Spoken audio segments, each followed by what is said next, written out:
Mesdames et messieurs, chers téléspectateurs, bonjour et bienvenue dans ce programme du projet Voix de paix.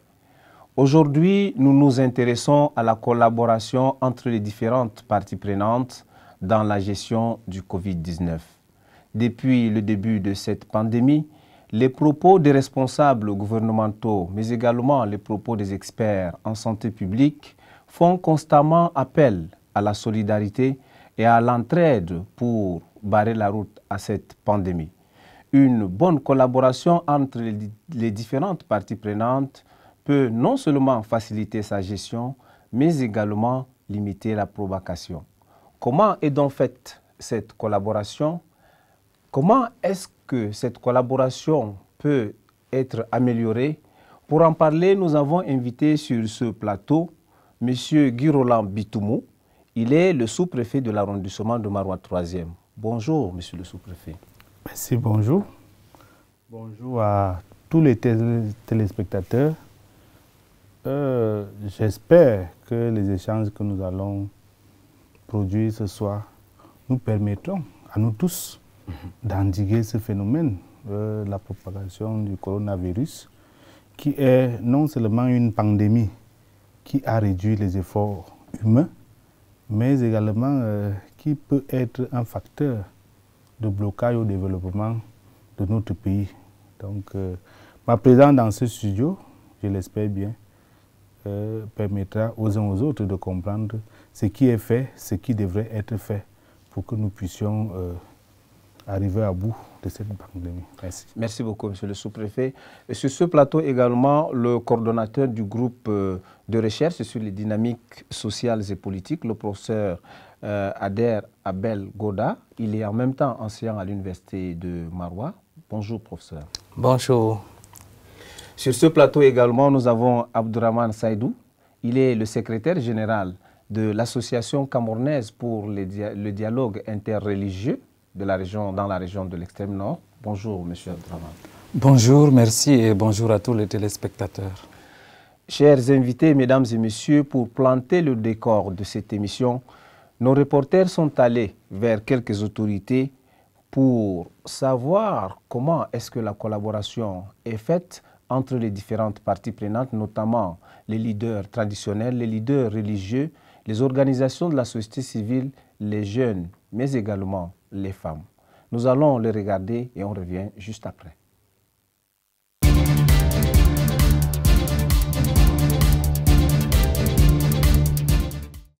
Lorsque nous avons reçu le matériel de lutte contre la maladie, le matériel qui est venu du chef de l'État, le matériel donné par la commune, le matériel donné par l'élite locale, nous avons associé tout le monde.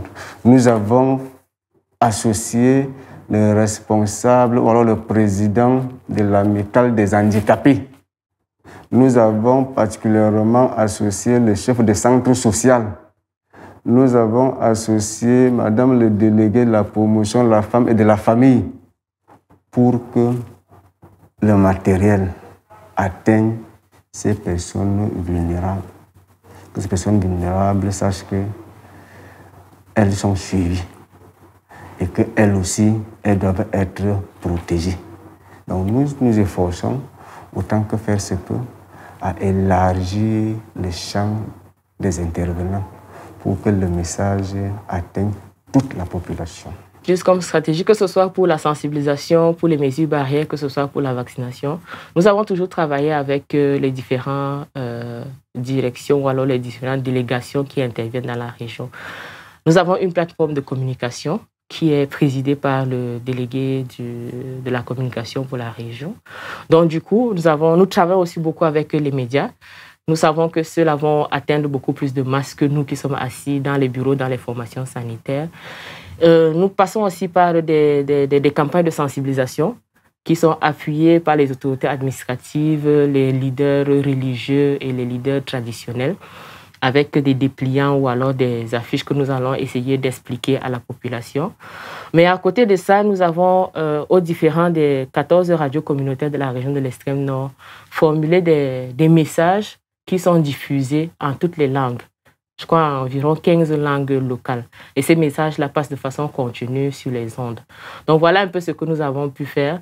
Et chaque fois que nous avons des informations nouvelles, nous nous rapprochons des différentes délégations pour partager avec eux les informations.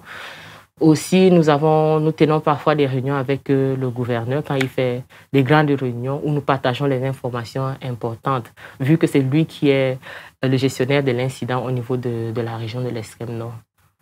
Dès le premier jour, on a eu des réunions de crise avec le préfet, les sous-préfets, les maires, les chefs de district de santé, les autorités religieuses, les autorités traditionnelles. On a essayé, quand le chef de l'État avait donné les premiers dons, on a dressé les priorités parce qu'on ne pouvait pas donner à tout le monde. Et les priorités, effectivement, c'était donc les personnes vulnérables. Il y a aussi les camps de déplacés. Les actions ont été menées dans ce sens. Donc, on a donné des équipements de protection, on a sensibilisé. Les jeunes, d'ailleurs, sont les jeunes qu'on a envoyés sur le terrain pour sensibiliser. Ce n'était pas les nous, là. Nous sommes allés, mais c'est juste pour les accompagner. C'était les jeunes qui sont allés dans tous les villages. Et les jeunes, c'est à travers le ministère de la Jeunesse, c'est à travers le ministère de la Promotion de la Femme, etc., etc. Les gens ont été impliqués. Les femmes également, à travers les associations, ont été impliquées. Et au second rang, il était question qu'on voie les points de regroupement les plus importants. À l'instar des églises, à l'instar des mosquées, des marchés. Donc, voilà ce qu'on a d'abord fait dès le départ. Ce sont ces groupes qui ont été ciblés avant qu'on aille dans la grande masse. Donc, je pense que les personnes vulnérables et autres ont été prises en compte. Ils étaient au premier rang de nos actions.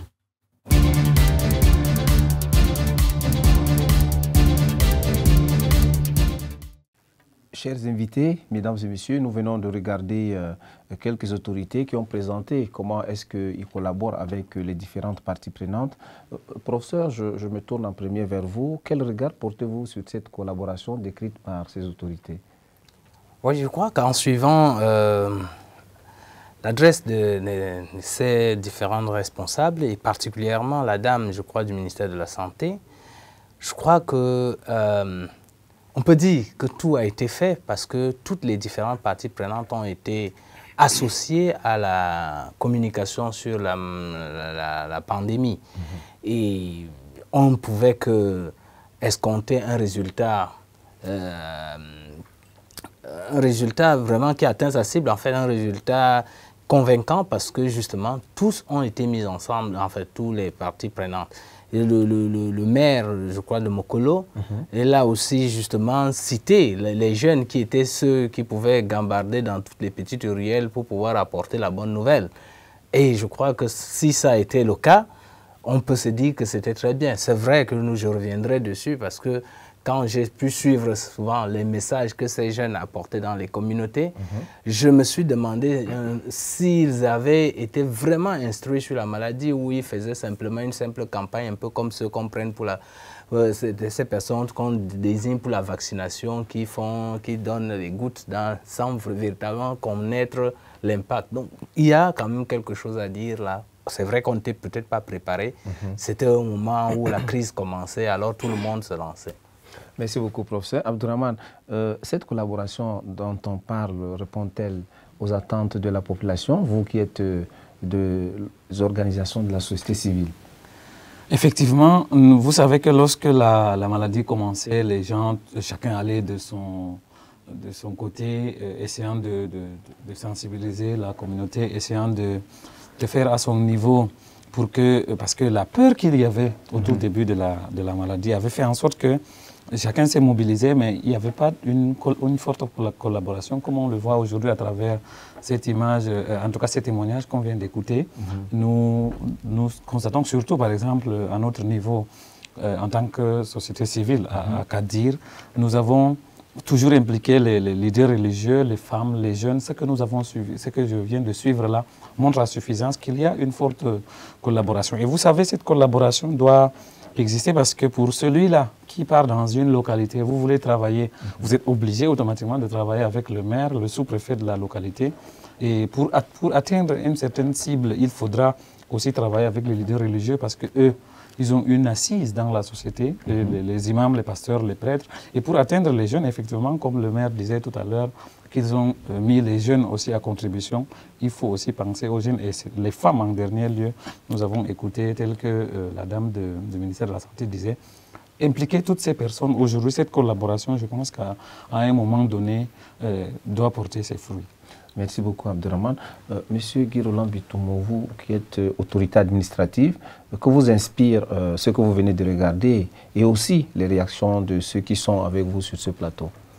Merci beaucoup. Vous savez, la survenue de la pandémie du Covid-19 a été une surprise pour tout le monde, puisqu'elle nous a amenés à revoir notre façon de nous comporter. Donc, en tant qu'autorité administrative, il fallait utiliser la stratégie de la carotte et de la chicotte. C'est-à-dire qu'obliger, sans les contraindre, les uns et les autres à épouser ces mesures. Cela n'a pas été facile. Mais maintenant, il fallait faire le juste milieu entre sauvegarder l'espèce et contenir nos habitudes. Il fallait plutôt préserver la survie des uns et des autres. Donc, ensemble, avec toutes les parties prenantes, on a su apporter le message et convaincre les sceptiques. Merci beaucoup, monsieur le sous-préfet. Le professeur Ngoda, s'il vous plaît, dites-nous un peu, en quoi consiste concrètement une collaboration entre les parties prenantes dans une situation de crise comme celle du coronavirus? La collaboration dans une situation pareille, c'est l'accès de la recherche de la dissémination de l'information à tous les niveaux de la communauté. Oui. Et comme nous connaissons, nous savons bien que le message ne passe que souvent dans les pairs, c'est-à-dire les groupes. Il faut donc utiliser tout ce qui est possible, c'est-à-dire tous les cadres de concertation possibles. Au niveau, dans une communauté, ça peut être celui qui crie dans le village, par exemple, qui a l'habitude de faire passer le message. Parmi les jeunes qui se retrouvent dans un stade ou dans un lieu de jeu, ça peut être des jeunes qui apportent le message, les femmes ou les autres dans leur tontine, dans leur groupe de réunion. Bref, l'utilité d'user de tous ces différents cadres de concertation était salutaire parce que ça nous permet d'atteindre, de faire véhiculer le message et d'atteindre les individus là où ils se trouvent. Et en fait aussi le meilleur message, parce qu'en fait, quand c'est un étranger qui vous apporte un message, vous n'êtes pas toujours très sûr de la qualité ou de la véracité même du message. Donc c'était ça l'intérêt. Ok, merci beaucoup. Monsieur le sous-préfet, comment avez-vous fait pour travailler de manière concrète avec les différentes parties prenantes? Expliquez-nous un peu. Bien évidemment, à travers des plaidoyers, à travers des descentes sur le terrain, à travers des prêches. Encore, ça devient une occasion pour moi de remercier les leaders religieux, toute obédience confondue, pour ce qu'ils ont fait pour que nous n'atteignions pas les pires qui avaient été projetés. Mais monsieur le sous-préfet, dans le cadre de cette collaboration, quelles sont les difficultés auxquelles vous avez fait face? Les difficultés, c'est beaucoup plus dans les habitudes. On dit toujours que les habitudes ont la peau dure. Comment expliquer à quelqu'un qui a l'habitude d'aller à l'église le dimanche, qui a l'habitude d'aller à la mosquée aux heures de prière, de prier à la maison, que c'est à cause du coronavirus que nous ne pouvons pas voir des visus, ça devient une difficulté. Comment dire aux gens que cela ne relève pas de la seule volonté de l'autorité administrative que je représente? Puisqu'à côté, on va vous dire, bon, si nous allons prier, on croit même qu'on peut combattre cette maladie à travers la prière. La prière. Oui. Oui. Donc, c'était très difficile. Nous étions appelés à bousculer les habitudes. Oui. Mais la collaboration avec les autres acteurs de la vie quotidienne d'une entité nous a permis, l'imam, le prêtre, le pasteur ont expliqué, c'est plus facile, parce que quand le sous-préfet arrive, il est accompagné du commandant de brigade, du commissaire et autres, on a l'impression que c'est la contrainte. Oui. Mais maintenant, les autres, vous disiez que de par la Bible, de par le Coran, voici ce qui est dit face à une telle situation. Et facilement, le message est passé. Et on se réjouit de ce qu'à la fin, on a compris, nous tous, que nous devrions faire quelque chose pour éviter le pire. Merci. Abdraman, vous qui êtes de la société civile, j'imagine que vous œuvrez également aux côtés du gouvernement pour cette lutte. Comment surmontez-vous souvent les difficultés que vous rencontrez quand il faut maintenant collaborer avec les autres acteurs pour lutter contre la propagation de cette maladie? Oui, d'abord, lorsque les mesures ont été édictées par le gouvernement, il était question de s'adapter parce que vous savez, toutes les associations, toutes les organisations, on avait des plannings de programmes. Du coup, il n'était pas évident d'organiser des rencontres avec plus de 50 personnes. Il faut prendre des mesures. Surtout, au tout début, c'était un peu difficile. On a dû même, à un moment donné, annuler tous les programmes, toutes les formations, tous les ateliers, tous les séminaires ont été annulés. Tout le monde s'est rué vers la sensibilisation, comme je le disais tantôt. Et lorsqu'on a un programme dans une localité, souvent, vous savez, il y a des autorités qui se disent que non, avec la peur qu'on a encore, je ne vous accorde pas. Mais nous, on essaye ça c'est l'une des difficultés, par exemple, qu'on rencontre dans une localité. Vous allez, le chef de l'unité administrative vous dit que non, moi, dans ma circonscription, je ne peux pas. Même si c'est 50, même si c'est 30, moi, je ne veux pas. Mais nous rassurons l'autorité pour effectivement pouvoir organiser cette activité, par exemple. Nous allons vers l'autorité lui dire que, bon, en tant que leader religieux, quand un imam parle à des fidèles, ou quand un pasteur ou un prêtre parle à des fidèles, ces fidèles-là se conforment et comprennent, ou que quand l'imam lui-même respecte la mesure de distanciation, l'autre, le fidèle, peut automatiquement suivre. Et puis on rassure ces autorités-là sur la base de ce que nous faisons déjà. Mais au moment de l'activité même, on s'assure que tous les participants respectent ces mesures de barrière. Lorsque vous allez, par exemple, dans une localité, vous voulez faire une activité quelconque, il faudra impliquer les autorités sanitaires. Souvent, ils se disent, bon, tout le monde connaît cette maladie, tout le monde connaît les mesures barrières. On estimait à un moment donné que si c'est quelqu'un de la maison, du domaine qui parle, ça passe plus que si c'est un imam qui parle de la santé. Ça fait quand même quelque chose aux populations. Et souvent, on a ces difficultés-là. Leur présence est difficile de les avoir sur le terrain. Mais à un moment donné, après ces quelques années, on a constaté que lors des descentes sur le terrain, par exemple, ils sont toujours là. Il y a une synergie d'action et que ça porte les fruits. Merci beaucoup, Abdraman. Professeur, nous savons que le corona est toujours là avec des mutations, etc. Comment est-ce qu'on peut amener ces populations ou les parties prenantes avec lesquelles les autorités administratives collaborent à vraiment adhérer à ce message et à collaborer également avec ces autorités pour vraiment ensemble barrer la route à cette pandémie? Merci. Je pense que dans le premier jet de nos discussions ici, on a montré que toutes les parties prenantes vraiment se sont mis. Mais je disais tantôt qu'il y a eu quand même dans la dissémination du message aussi quelques désinformations. Et cette désinformation a participé ou participe encore de quelques réticences que nous avons aujourd'hui. Et compte tenu du fait qu'il y a une troisième vague et surtout avec des variants et autres, j'ai peur que des gens s'arc-boutent davantage maintenant sur leur idée en disant que bon, ce n'était que du bluff. C'est maintenant qu'il faut davantage sensibiliser parce que si ce variant qui est davantage plus dangereux que les autres arrive, je pense qu'on pourrait, je ne veux pas être alarmiste, mais ça peut nous créer des problèmes.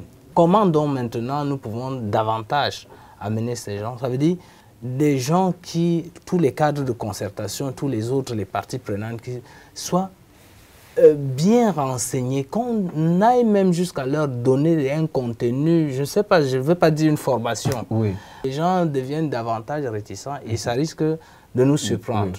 Et c'est pourquoi je pense que nous devons redoubler d'ardeur, d'efforts et davantage communiquer à tous ceux qui portent le message. J'ai fait une étude pour le Minepat. Donc, dans cette étude, j'ai découvert que bon, les autres le faisaient parce que les autorités ont dit. On le fait généralement à cause de l'autorité, pour le respect de l'autorité. Mais on n'est pas encore convaincu de la maladie. Et c'est pourquoi je voudrais qu'on aille un peu plus loin pour les amener à les convaincre, parce que les vaincre, parce que la force de l'autorité, c'est les vaincre. Mais si vous êtes vaincu sans être convaincu, alors je pense que vous êtes à la merci de la maladie. Merci beaucoup, professeur. Pour sortir de cette émission, monsieur le sous-préfet, comment renforcer cette collaboration pour qu'elle soit plus efficace? Je crois que au-delà des discours qui sont propagés sur les réseaux sociaux, il faudrait qu'on fasse le juste milieu. Alors, je dis aux leaders communautaires, aux autres intervenants dans le domaine, nous devons insister à ce que nos populations comprennent les enjeux. Sensibilisons davantage nos populations pour qu'elles adhèrent au message que nous voulons passer. Nous voulons avoir un Cameroun debout. Souvent, le chef d'État a dit qu'il veut un Cameroun prospère. En santé et prospère. Merci beaucoup, monsieur le sous-préfet. Abdourahmane, qu'est-ce que vous attendez des autorités pour qu'il y ait une très bonne collaboration dans la gestion de cette pandémie? Merci. Il faudra, bien évidemment, comme on vient d'écouter monsieur le sous-préfet, c'est tout de nous ouvrir les portes parce que dans le cadre de cette collaboration, surtout, nous on a constaté même d'ailleurs, au-delà des mesures barrières édictées par l'OMS et le gouvernement, c'est dans notre collaboration qu'on a su qu'il y a d'autres mesures que nous, à notre niveau, qu'on devrait même faire respecter, en plus de ceux et de celles édictées par l'OMS et le gouvernement. Parce qu'à un moment donné, eux, ils ont édicté ces mesures-là en fonction de leur contexte. Mais nous, on doit aussi contextualiser ces mesures et toutes les parties sont déjà conscientes aujourd'hui, prenantes, sont conscientes qu'il faut vraiment que cette maladie parte pour que nos activités aillent de mieux en mieux. Mais seulement, il faudra qu'à chaque action que le sous-préfet essaye de voir, est-ce qu'il y a des réunions, des rencontres, il profite de ces activités-là. Nous aussi, à notre niveau, dans le cadre de nos programmations, qu'on essaye d'impliquer les autorités-là à temps pour qu'elles puissent s'organiser et peut-être même venir passer le message. Merci beaucoup, Abdourahmane. Le professeur, pour sortir, que préconisez-vous aux différentes parties prenantes afin que chacune d'elles joue pleinement son rôle et selon sa parcelle de compétences? Il faudrait que les parties prenantes soient presque convaincues même de la maladie. Pas simplement jouer le jeu d'une transmission. C'est pourquoi je disais tantôt ici, il faudrait réussir à convaincre les auditeurs, les personnes qui nous suivent, de la réalité de la maladie, que ce n'est pas simplement une simple grippe. Il faut redoubler d'efforts et maintenant convaincre les gens de cette maladie, de la dangerosité de la maladie, pour qu'ils puissent prendre conscience que c'est une situation grave. Ça, c'est important. Merci beaucoup, monsieur le professeur. Mesdames et messieurs, chers téléspectateurs, nous venons de faire le tour d'horizon avec nos invités sur ce plateau. Aujourd'hui, nous nous sommes intéressés à la collaboration dans la gestion de cette pandémie. Vous convenez avec nous sur ce plateau à menace globale, la réponse doit également être globale. Une bonne collaboration dans la gestion de cette pandémie peut permettre à limiter la propagation de cette maladie. Et nous avons eu sur ce plateau Monsieur Guy Roland Bitoumou. Il est le sous-préfet de l'arrondissement de Maroua 3e. Merci pour votre contribution, monsieur le sous-préfet. Merci beaucoup. Et sur ce plateau également, nous avons eu le professeur Ader Abel Goda, qui est le coordonnateur du groupe de recherche sur les dynamiques sociales et politiques. Merci beaucoup, professeur. Merci bien. Et nous avons également sur ce plateau M.